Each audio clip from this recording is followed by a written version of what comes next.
Welcome to California Bar Prep, your study companion for the California Bar exam.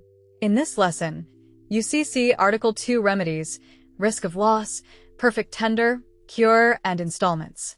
Let's begin. Article 2 questions are hard because several doctrines fire in sequence. Goods are shipped, something is wrong, the buyer rejects or keeps them, the goods are damaged and the seller resells, or the buyer covers. The correct answer depends on status at the moment of breach or loss. Was tender perfect? Did the buyer accept? Was rejection timely? Did the seller have a right to cure? Was the contract an installment contract? Who bore risk of loss when the casualty occurred?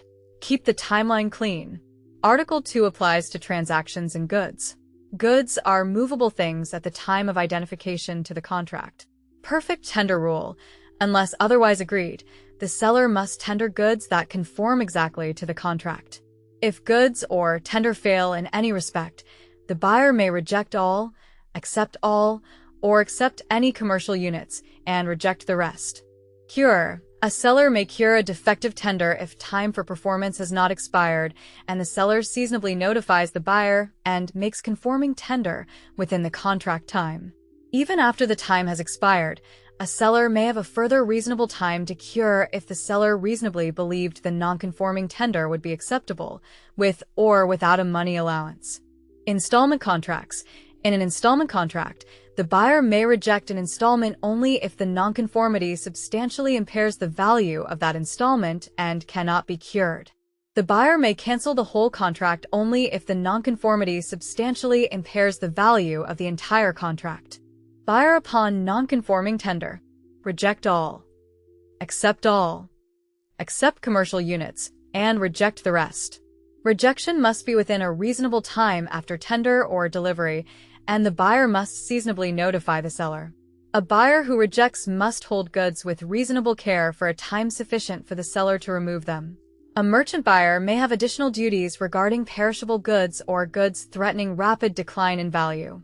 Acceptance occurs when the buyer, after a reasonable opportunity to inspect, indicates the goods are conforming or acceptable despite nonconformity, fails to make an effective rejection, or acts inconsistently with the seller's ownership. Revocation of acceptance is available if a nonconformity substantially impairs the value of the goods to the buyer and acceptance was reasonably induced by difficulty of discovery or seller assurances, or the buyer accepted expecting cure that did not occur. Revocation must occur within a reasonable time after discovery and before substantial change, not caused by defects. Risk of loss without breach. If the seller is a merchant, risk passes to the buyer when the buyer receives the goods. If the seller is not a merchant, risk passes when the seller tenders delivery. In a shipment contract, risk passes to the buyer when goods are delivered to the carrier if the seller properly ships. In a destination contract, risk passes when goods are tendered at the destination. If goods are held by a bailee, risk passes when the buyer receives a negotiable document of title, the bailee acknowledges the buyer's right, or the buyer receives a non-negotiable document and has had a reasonable time to present it. Risk of loss with breach. If the seller tenders non-conforming goods so the buyer has a right to reject, risk remains on the seller until cure or acceptance. If the buyer rightfully revokes acceptance, the buyer may treat risk as having remained on the seller to the extent of any deficiency in the buyer's insurance. If the buyer repudiates or wrongfully rejects conforming goods, the seller may treat risk as resting on the buyer for a commercially reasonable time to the extent of any deficiency in the seller's insurance. Seller's remedies. Withhold delivery. Stop delivery in transit when permitted. Resell and recover contract price minus resale price plus incidental damages, if resale is commercially reasonable. Recover market damages. Contract price minus market price plus incidental damages. Recover the price for accepted goods, conforming goods lost or damaged after risk passed to buyer, or goods identified to the contract that cannot reasonably be resold. Cancel the contract. Buyer's remedies. Cover and recover cover price minus contract price plus incidental and consequential damages, minus expenses saved.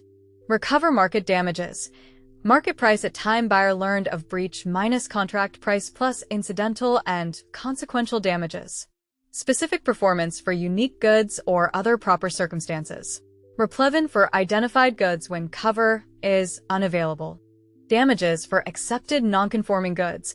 Value as warranted minus value as accepted, plus incidental and consequential damages.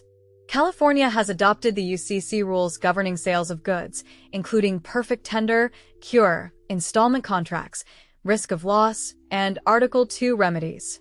For California SA purposes, use California Commercial Code terminology, but the core MBE rules are materially the same.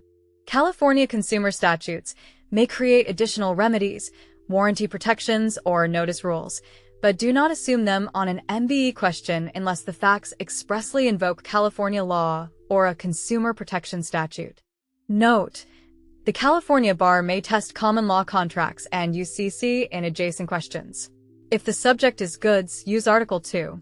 If the subject is services, real estate, or employment, do not apply perfect tender unless the transaction is predominantly goods. Trap 1. Applying perfect tender to installments. Installment contracts use substantial impairment, not any defect. Trap 2. Forgetting cure before remedies. A buyer's rejection may be proper, but if the seller has time and seasonably cures, the buyer must accept the conforming tender. Trap 3. Confusing rejection and revocation. Rejection occurs before acceptance. Revocation occurs after acceptance and requires substantial impairment. Trap 4. Assuming shipment means destination. Most contracts requiring shipment are shipment contracts unless the contract clearly requires delivery at a particular destination. Trap 5. Ignoring merchant status in risk of loss. If the seller is a merchant and the buyer picks up goods, risk passes on receipt, not mere tender. Trap 6. Giving both cover and market damages cumulatively. The buyer generally chooses the appropriate expectation measure, then adds incidental and consequential damages if proven and not excluded. Trap 7. Awarding lost volume seller only ordinary resale damages. A lost volume seller may recover lost profit if resale did not replace the breached sale because the seller could have made both sales.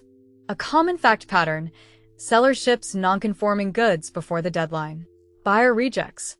Seller promptly offers conforming goods within the original performance period. The answer: buyer must allow cure. Perfect tender does not eliminate the cure right. Another pattern: seller agrees to deliver monthly lots. One lot is late or defective. The buyer cancels the entire deal. The answer turns on substantial impairment of the whole contract, not ordinary perfect tender. Risk questions ask who bears loss when goods burn, sink, or are stolen. Identify whether there was breach, whether the seller is a merchant, and whether the contract is shipment or destination. If non-conforming goods gave the buyer a right to reject, risk usually stays with the seller. Attack sequence. Is Article 2 applicable? Is the contract single delivery or installment? Were goods conforming at tender?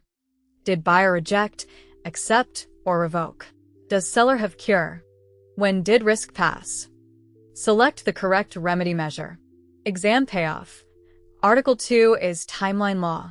Perfect tender creates the buyer's initial power. Cure, acceptance, revocation, installment substantial impairment, and risk of loss determine whether that power remains and what damages follow. That's it for this lesson.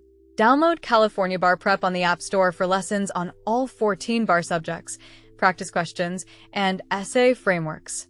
Keep studying, and good luck on the bar exam.